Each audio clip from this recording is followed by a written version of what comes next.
In Book 1 of Aristotle's Politics, Aristotle argues that we should understand politics to be something like an organic growth, something that is natural and something which enables the purpose of flourishing as a human being, as well as all the other things which are required for living well. He also says that we should understand ruling as something distinct and not like political ruling is something distinct and not like other kinds of rulings, like as a parent over a child, a master, a slave, or ruling as wealth management, as a kind of like a business person over money and resources.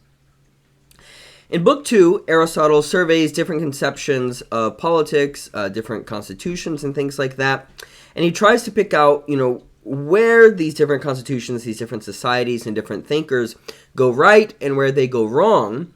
And, of course, Aristotle thinks that, some people, they all hit upon something right, or maybe even if they are right, they're right not in the right way. And it's only Aristotle who can provide the synthesis of all these different views. And we start to begin to see what then the purpose of a city is, what the ideal city or best possible city is, at the beginning of Book 3 here in Aristotle's Politics. So, Aristotle argues that the purpose of a city is to live well, and it's not to necessarily be concerned with property or other like things. So it's not just the maximization of profit, the growth of resources, none of these like external goods, right? The purpose of a city is to live well, to enable the flourishing of the virtues. So this is going to be contrasted to, of course, oligarchic forms of government, but it's also going to be contrasted to other political conceptions, other ideological conceptions of what the purpose of a city is. It's not something like a marketplace. We're not just individuals that are seeking our own personal good. And a city just helps, provide boundaries for what is acceptable in market transactions, like some classical liberals or libertarians think. A city exists in order to live well. And he says, if people came together and entered into association for the sake of possessions, they would have a share in the city exactly as much as they had a share in property, and oligarchs would consequently seem to be strong. So, if the purpose of a city, or let's just say if the purpose of a government is for the sake of private property, the protection of private property or things like that, well then it makes sense that the best form of government would be an oligarchy, that you would have political power to the extent that you own property. You own more property, more political power, less property, less political power. And Aristotle thinks that, we all see that as being ridiculous. He says, a city is not an association in a place for the sake of not doing injustice among themselves and not doing business. These things necessarily have to be present if it is going to be a city. But when they are all present, it is not on that account a city. A city is instead an association of households and families in living well for the sake of a complete and self-sufficient life. So Aristotle is then going to begin to explain what a city is, and we have to remember back in the ancient Greek world, governments were city-states. They weren't kind of where you have a capital, which is one city, which governs all these other cities. They would consider that as more of an empire, but not what we call a country now, and especially not a nation, since the idea of a nation is only 400 years old. But so Aristotle's focus on this idea of a city-state. A city is what government is, or at least it reaches its ideal in a city. And if we want to know what the nature of a city is, we're going to have to turn to an earlier account of being that Aristotle argues in his book, The Physics. And Aristotle basically says that anything that exists has four causes. There are four things which make it what it is: a material cause, a formal cause, an efficient cause, and a final cause. So, for example, if we want to know what is the nature of a chair, and let's say a wooden chair to be more clear, we would say, it has a material cause, which would be the wood. It has a formal cause, which would be the shape. It has an efficient cause, which would be the carpenter, the person that made the chair, put it together. And then the final cause, which is the purpose, which is to sit in the chair. And so we can then understand whether, we have a good chair or a bad chair according to the kind of material used. Rubber is probably not going to make a good chair, but wood will, but only if it's in the right shape, of course. But that requires, somebody that knows how to put wood together in the form of a chair for the sake of what a chair is meant, which is to sit in it, and so on. We can ask the same kinds of questions about a city. Right? What is the material, formal, efficient, and final cause of a city? So we should understand a city-state to be a hylomorphic compound, and that simply means a matter-form compound, right? So a city-state is the makeup of a material and formal cause, and we understand in the context of a city, a material cause to be a particular population in a given territory. So the material cause covers both the number of people, the kinds of people, so the quality of people, as well as, the territories, in the desert, in the woods, by seawater, freshwater, higher elevation, lower elevation, etc., right? Take into account the climate, all those kinds of things. Now, the formal cause in terms of a city-state would be its constitution. That is kind of what holds it together, what gives it its shape, so to speak. So a city-state then is a particular population in a given territory that is given shape by a constitution. Now, whether or not that particular shape is going to function well depends on the rulers or the lawgivers or politicians, depending on the form of government, and the purpose of that city. Now, there is one ultimate purpose, which is eudaimonia, the good life. But, of course, different kinds of cities might have different kinds of purposes. So, like an oligarchy, the maximization of profit, protection of property for those who own property. And a democracy, rule of democratic will, which, especially when, if you think about classical liberalism, they argue the purpose of government is not for the sake of the good life. Instead, it is for the protection of private property. It is for the protection of rights and things like that, right? So government then, in the liberal conception, and very similar to most modern conceptions of democracy, the purpose is to give voice to the general public, as well as to ensure there are restraints how people interact with one another, so they can pursue their own conceptions of the good. But for Aristotle, there is just one true conception of the good, which is eudaimonia. So the fundamental normative problem of politics, right? So the fundamental, what grounds politics, and the normative problem, so how we ought to approach politics, what is the best way to do politics, is this question. What constitutional form should the lawgiver establish and preserve in what material for the sake of what end? In other words, what is the best form of government and kind of what is the content of that best form of government? And that is the question we will begin to ask looking at Book 3. And then later, it will be answered in Book 7, what exactly the best possible form of government looks like in terms of all the different causes. So what kind of population it would have, what kind of constitution, and so on. In Book 3, we're just going to get kind of an outline of what would be involved for the best, as we'll see, best possible form of government, and why that would be an aristocracy. So Aristotle argues that a citizen in an unqualified sense is defined by taking part in judging and ruling.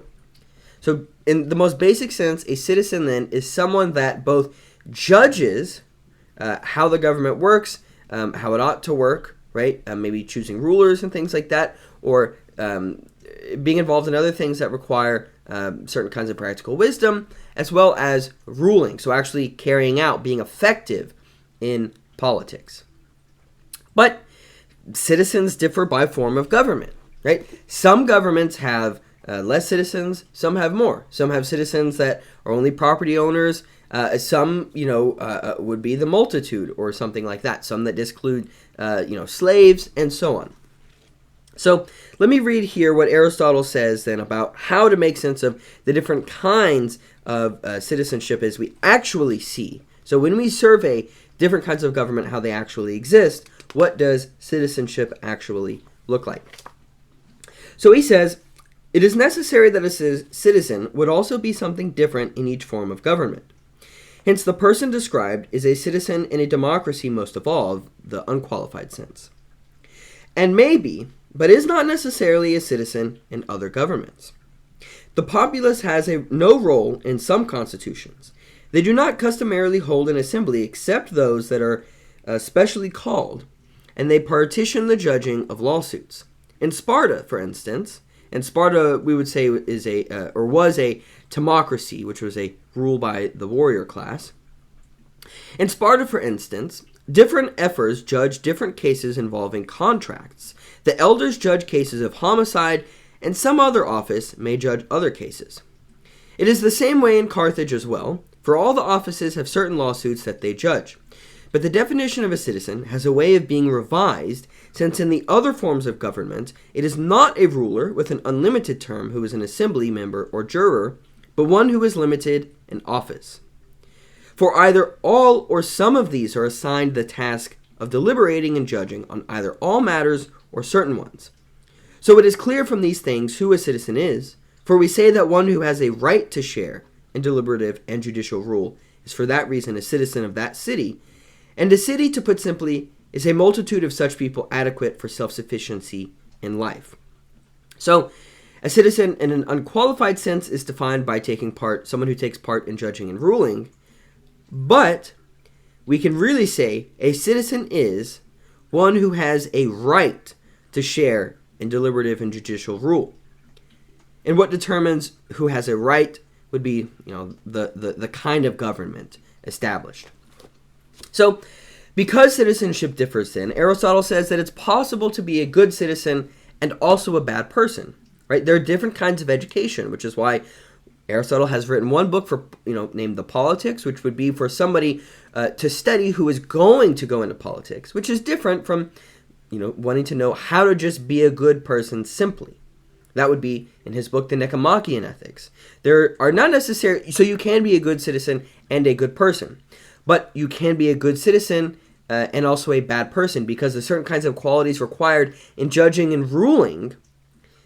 You can be good at those things and also maybe not have certain kinds of traits that are required to be a good person. So you might not have, let's say, friendships of virtue, for example, and that's one of the requirements to be a good person. So an excellent ruler is someone of good character and judgment, but an excellent citizen is not necessarily someone of good judgment. So you can also have somebody who is a good citizen, but not necessarily a good ruler. Aristotle says, practical judgment is the only virtue peculiar to a ruler. So that's what distinguishes a ruler from a citizen. The rest necessarily seem common to those who are ruled and those who rule, but it is not practical judgment that is a virtue in one who is ruled, but rather true opinion. So the virtue of a citizen then really comes down to true opinion, knowing, right, who ought to rule, who you ought to elect to take part in certain political affairs, but not necessarily how to carry out those political affairs. Those are different kinds of knowledge.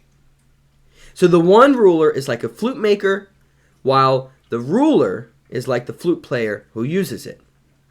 Or the citizen then would be like a flute maker. So I think we can see then, in terms of a ruler, we should understand then the peculiar virtue which relates to ruling is practical judgment. And I think that intuitively makes sense. A good ruler is going to be one who knows what to do in times when it requires you to make a decision. Go back to the COVID pandemic, Should you, if we don't have enough masks for everyone, right? If you say, hey, wearing a mask helps stop the spread of COVID, should we then ban everybody from going out and buying masks because we don't have enough?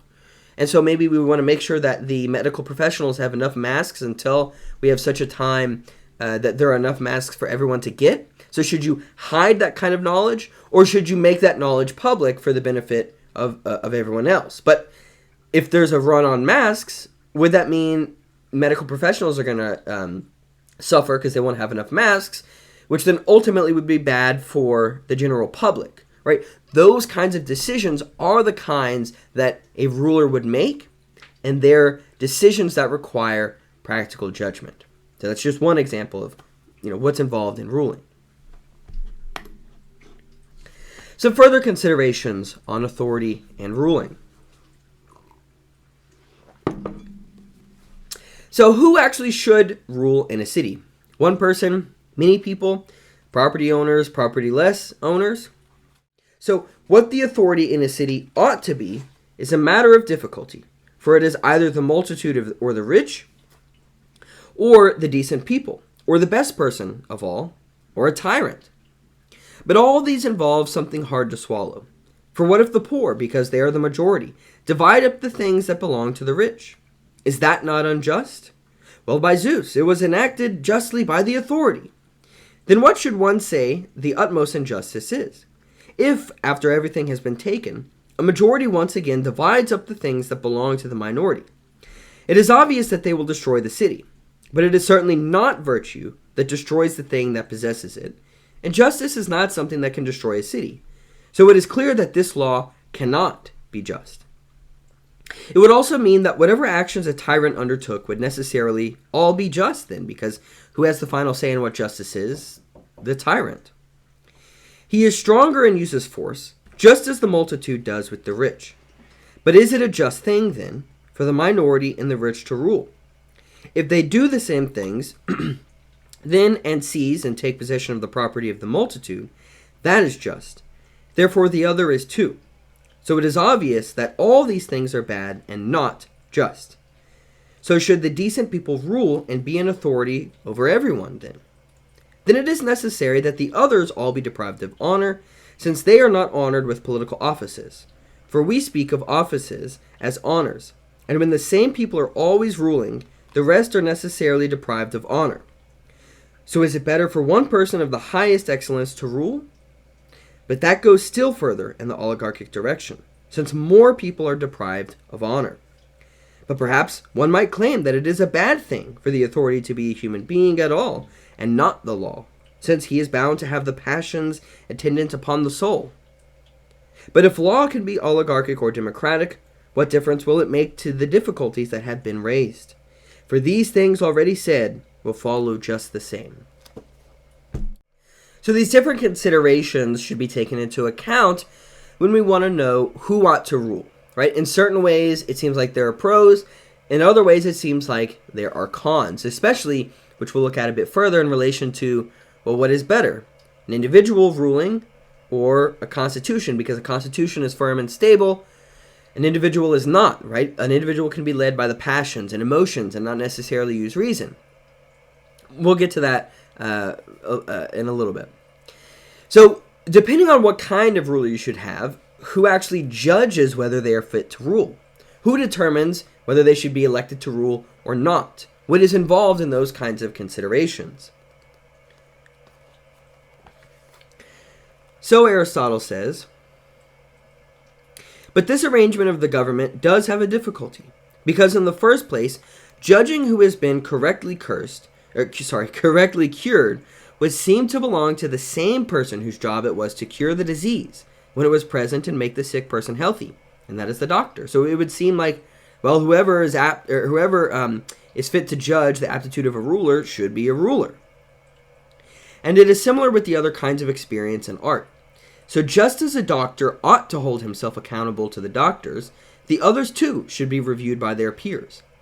But a doctor is either a practitioner or a master of the art, or thirdly, someone educated on the subject, for there are some people of this sort with just about all the arts, and we turn over the act of judging to those who are educated in the subject, no less than to those who know it by experience. So the difference between studying the subject, that kind of a knowledge, and knowledge through experience. So then it might seem to be the same way with electing as well. For making a right choice is a job for those with knowledge. It belongs, for example, to geometers to choose a geometer and to helmsmen to choose a helmsman. For some laymen might also participate in the choice for certain jobs and arts, but they do not take a greater part in it than those with knowledge.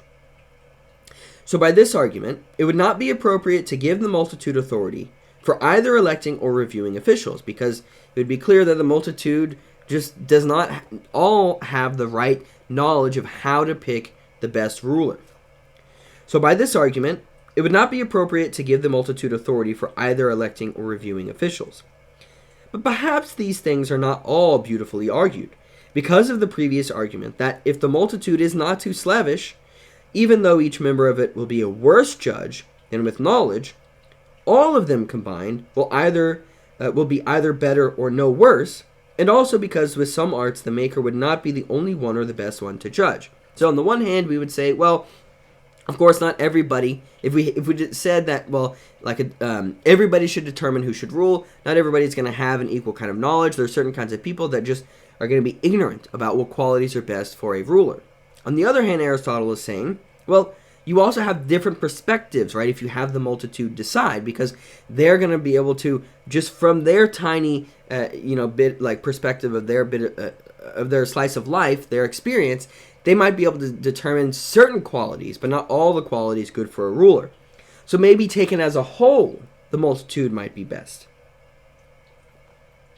These are those arts in which even those who do not have the art have a familiarity with its products. Being familiar with a house, for instance, is not something that belongs only to the one who makes it. The one who uses it is even better at judging it, and it is the household manager who uses it.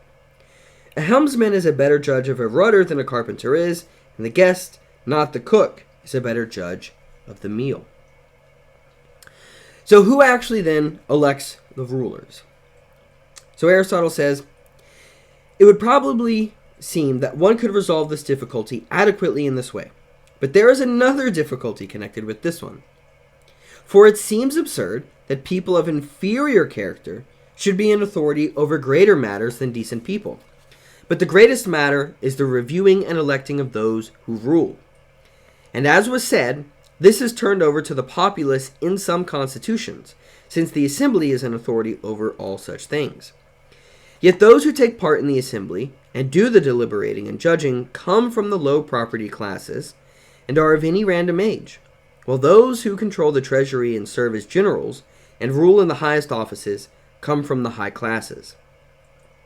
But one could resolve this difficulty too, in a similar way. For perhaps these things too are done rightly, since it is not the person who judges or deliberates or serves in the assembly who is ruling, but the court or deliberative council or populace, and each of the persons mentioned. I mean the counselor, assemblyman, or judge is part of these bodies. So the multitude is justly in authority over greater matters, since the populace and deliberative council and law court are made up of many people, and the property assessed of them all is greater than that of each one or the few who hold the high ruling offices. So let these things be determined in this way. So we don't quite yet have definitive answers about who should rule in a city, who judges the aptitude of a ruler, and who elects the rulers. But we've raised certain kinds of questions and considered the pros and cons of each one of the options. That has helped inform us as to then who should rule in a city, who judges the aptitude of a ruler, and who elects the rulers. Further clarifications, though, are in order first before we can actually answer those questions.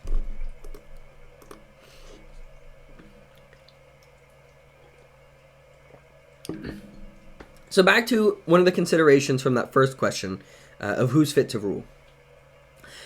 Is it more advantageous to be ruled by the best person or the best laws? Well, the best person is going to be able to act, right, with wisdom. They're going to be able to make determinations that are particular in nature, as opposed to a law which is general in nature. So in this sense then, if you were ruled by the best person, they're going to be better attuned to particularities and nuances that are involved in ruling and might be able to act quicker in their decisions.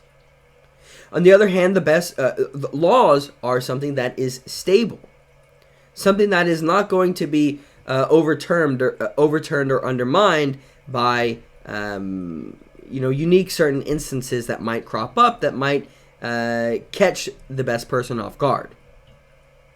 On the other hand, of course, then the law is going to be slow to react to particular things as they arise. And one of the cons, of course, by the ruled is that they could be corrupted. So Aristotle says then, the best form of government, or we might say the ideal form of government, then, is not under written laws, then. A wise person has better judgment than a general law. But the reality is, this is difficult to find. It's not easy to find who the best person is to rule. And even if you did find them, you're putting a lot of faith in them that they will not abuse their powers. So Aristotle says the law is more choice-worthy. So it's not the best, it's more choice-worthy than having any one of the citizens rule arbitrarily. So the law then is the mean between the extreme of a single ruler, whether they be wise or tyrannical, and rule by the multitude, by tyranny of the majority. So the law then is able to best bypass those extremes of having a single individual rule and having rule by the many, because the law can be changed over time, although of course it might be difficult depending on the circumstances and the procedures that are set up to change the law. But a law is also going to be more stable than just simply rule of the majority or rule by a single person. This is going to begin to show us what kind of form of government is best, what is best possible, and then what are the worst options.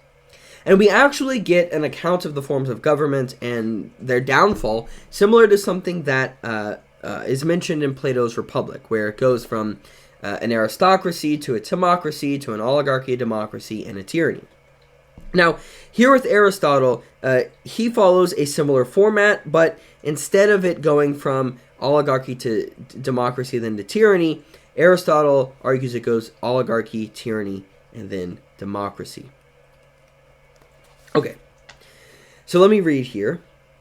So if rule by more people than one, who are all good men, is to be set down as aristocracy, while that of one person is kingship, aristocracy would be more choice-worthy for cities than kingship, whether its rule is with or without force of arms, as long as it is possible to get a number of people alike in virtue. So kingship is ideal, but it's so difficult, if not almost impossible, to find the right person to rule. So instead we kind of have an aristocratic or constitutional rule that is the best possible form of government. And perhaps it was for this reason that people were ruled by kings in earlier times, because it was a rare thing to find men who far surpassed the rest in virtue, both for other reasons and also because the cities they lived in at that time were small. Also, they made people kings as a result of their public services, which is precisely the work of good men. But when there came to be many people alike in virtue, they no longer put up with the king, but sought something communal and set up a constitution. So Aristotle is saying, look, at one point in time it made sense based on smaller populations and so on to have kings, but over time there are reasons why a constitution was created. And when people became worse and enriched themselves for public funds, it was reasonable at that point from that cause for oligarchies to arise, since they took wealth to be a mark of honor. And from these they changed first into tyrannies, and from tyrannies into democracy, because, of course, if you have an oligarchy that arises, which is concentration of wealth, ruled by the few who are rich, well, then you're going to have, over time, one of the rich that's going to rise up and take over, or you might even have somebody that's going to rise up on behalf of the multitude and say, look, all these rich people are starving us, elect me, I alone can save you, and they would then, become a tyrannical ruler. And from these they changed first into tyrannies, and from tyrannies into democracy, because it was determined, well, we can't have one person rule, they're a tyrant, so rule should be shared by all. For by constantly drawing things into fewer hands on account of greed, they made the multitude stronger, so much that they attacked them, and democracies came into being. And now that cities have gotten to be larger, it would probably not be easy anymore for any other form of government to come into being except democracy. We'll look a little bit more at why aristocracy is preferred as the best possible form of government. And remember, by aristocracy is meant not rule by birthright, but rule by the meritorious, those who deserve to rule. and necessarily those who deserve to rule is going to be fewer in number than the majority.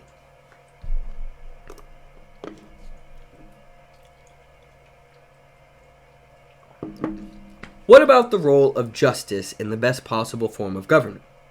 So we've seen that the best possible form of government will have a constitution, it will follow the law, but it will also be carried out in tandem with a select group of rulers who are best fit to rule, who have the practical wisdom necessary to rule. Well, Aristotle says that seeking justice is seeking the law. And remember, the law is a mean between extremes. We don't actually get an account of justice in particular in the Politics, but we get an account of justice from the Nicomachean Ethics. So there are two kinds of justice: distributive justice, which Aristotle thinks about geometrically, and corrective justice, which he thinks about arithmetically. So distributive justice is the giving or taking of goods or evils to or from others according to proportionality. And proportionality means by merit or just desert. So, the kinds of laws that would be passed, right? The best possible form of government would determine that maybe justice is that the more property you have is determined by how good you are, right? How good do you benefit the city? Or are you a corrupt person who is only interested in maximizing profit? Then maybe there should be caps, right, or taxes on the amount of wealth you can receive, because of course the amount of wealth that you can receive over time, then if you're corrupt, would eventually undermine the balance of government. So we're not going to say then that the kinds of goods that people deserve or the evils they deserve then is by some kind of just frank number of distribution, but by proportionality, by merit, right? And merit, then, the proportionality consists not in the simple equality of things distributed, but in an equality of ratios, so that the things granted are to one another in a relation that matches the relative merits of the person receiving them. So the best possible form of government wouldn't have a strict equality of resources, but it wouldn't allow for great inequalities of resources either. It would have a distribution of resources that matches or that is proportional to the merit of each individual in the amount of resources they should have. Now, corrective justice concerns the restoration of equity between individuals where one has wrongfully injured the other. So this consists in restoring, of course, what a victim has lost, or make the punishment of an offender fit the crime such that things are made equal again.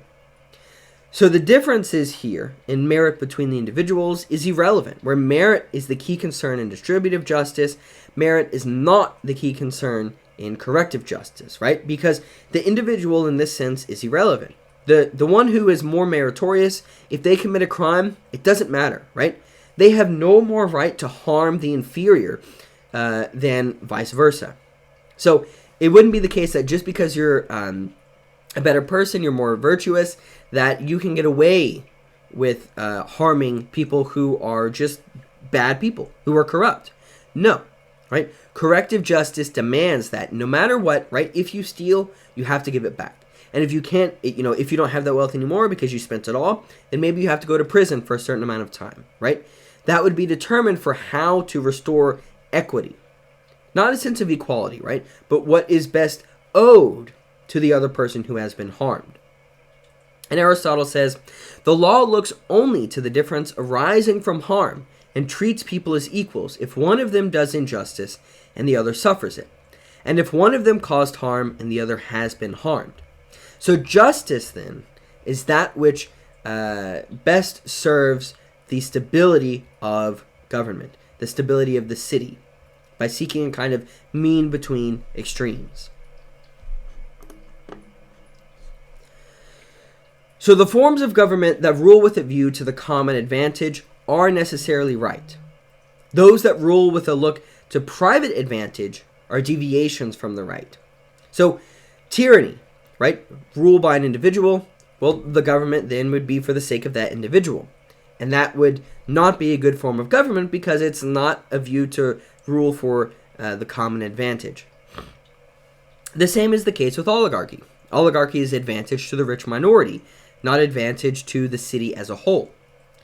And even democracy, and we also have to remember, democracy back in the ancient Greek world is rule by the majority, meaning you need a bare 50 plus one vote to determine what is right and what is wrong.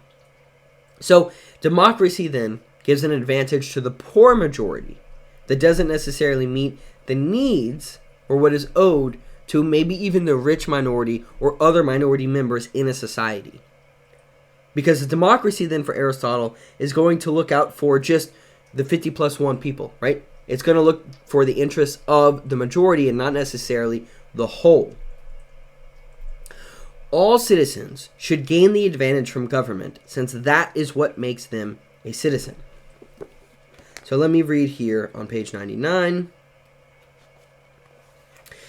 Aristotle says, what calls for kingship is the sort of multitude that naturally produces a family line, excelling in virtue, that fits it for political leadership. What calls for aristocracy is a multitude that naturally produces a stock of people capable of being ruled as free persons by those fitted by virtue for leadership in political rule. And what calls for constitutional government is a multitude in which there naturally arises a military stock capable of being ruled and ruling under a law that distributes offices according to merit among those who are well off. So the best possible form of government, now the ideal form of government would be one ruler, kingship, very difficult. Constitution then is needed to keep a kingship, the one ruler in check. But the Constitution by itself, of course, is going to be slow to react to particular issues as they arise. So the best possible form of government, which is a mean between kingship and constitution, is aristocracy. Rule by the virtuous. Aristocracy is the best possible form of government that looks to rule for the common advantage and not for any one particular individual. Aristocracy is the best possible form of government. Lastly, I just want to mention that we should understand Aristotle's approach to politics here as being anti-utopian. And that is important historically speaking, because many regard Plato's Republic as being the kind of foundational utopian text in the history of political philosophy. Aristotle in many ways is, I don't know if I would want to say the antidote to Plato's Republic, but he is empirical, right? He is, I think, explicitly empirical. The way he wants to survey how different constitutions actually exist in the world, how human beings live, how cities actually grow, and what their desires are, right? And we have two different ways to think about the way in which Aristotle's approach to politics is anti-utopian. First, in how he pits universal versus particular, right? And we can see that deliberative judgment is ruling is needed, since while laws make universal determinations which are necessarily general, particular situations arise which the law will be incapable of explicitly addressing, if at all. Right? So to this extent, he's going to be realist and say, look, we need leaders who are going to make decisions, right? Because that's what politics concerns, is these decisions that arise in a moment where a leader has to use their judgment. You can't just use reason to determine what the best possible form of government is, because the fact of the matter is that the world is not something universal, right? The world is organic.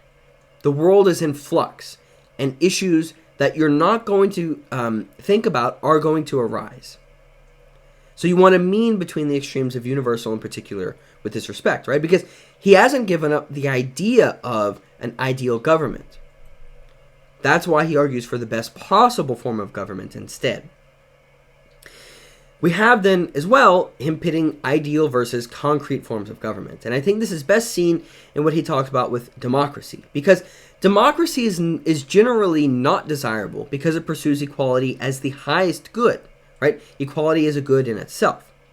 And Aristotle has argued this leads to ostracizing those with any manner of authority, those who are best fit to rule, who have practical judgment, the best practical judgment.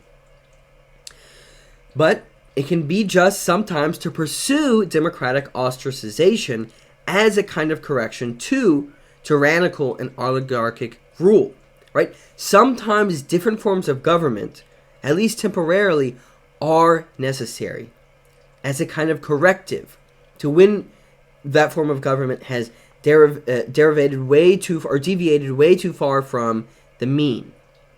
So Aristotle is taking all these different kinds of things in account in trying to find a mean between the extremes. I think this means his methodology is something very interesting, something at one and the same time realist, but it also does not give up a concern for ideal justice or ideal government. So Aristotle's approach to politics then is anti-utopian for these two basic reasons. So in book 7, we will see, filling out actually the content of, what actually is the material cause of the best possible form of government, right? What kind of people and what kind of environment is needed to realize an aristocracy? Well, we've already said aristocracy then would be, the efficient cause of the best possible form of government. What kind of constitution would be required as well?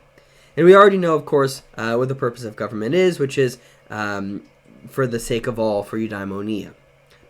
We'll look at the best possible form of government in more detail in Book 7.